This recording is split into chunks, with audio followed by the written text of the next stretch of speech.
In today's video, we're going to take another look at NVDA. Now, if any of you remember one of the symmetry pullbacks that we set up a while back, that ended up being a beautiful setup that resumed the rally, and I believe, well, I know we made at least 2 targets, so let's check that out.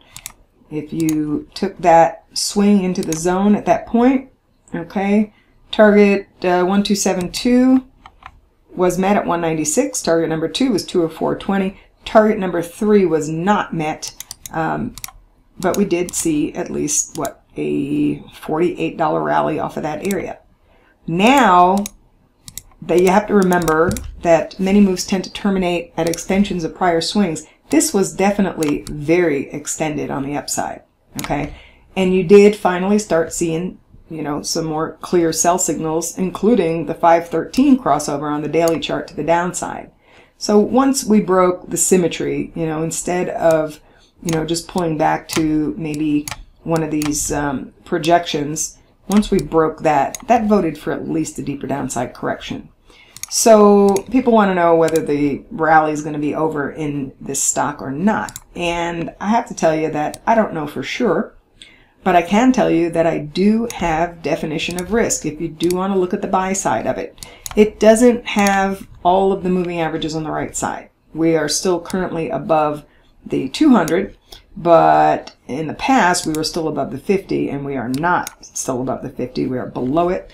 And you also have the 5 and 13 in a sell mode. So it's not going to be the highest probability setup. But if you did want to look at this name again on the buy side, I would define my risk underneath this area. It comes in at 175.24 to 180.54.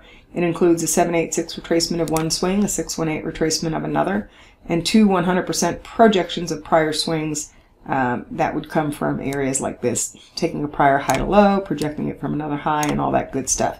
So what we like to do here is we like to see that the market does stabilize above or around this general zone. And if it does, typically the buy trigger for a swing trade is going to be the 834 EMA crossover on a 30-minute chart.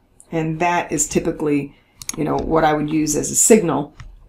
And then at that point, you can place your stop either underneath the low that is made before the buy trigger, or underneath the low end of the key price support zone. Just depends on how you want to write up your trading plan. But what else we have to know is that, if it doesn't hold this area, then this trade setup is a bust, and you need to GTFO, because not all of these setups are going to work. I am a little bit concerned about this one because we've broken the bullish symmetry that's been intact for quite some time. But I still do consider this a key decision on the way down. This area does include 4 price relationships. So yes, it is worth looking at for a possible resumption of the rally.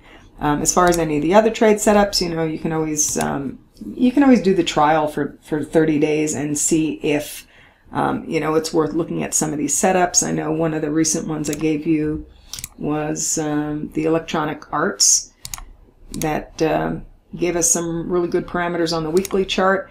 And ultimately, don't know if it's going to fully play out, but did you get a rally off of that area today that you could have traded for a day trade?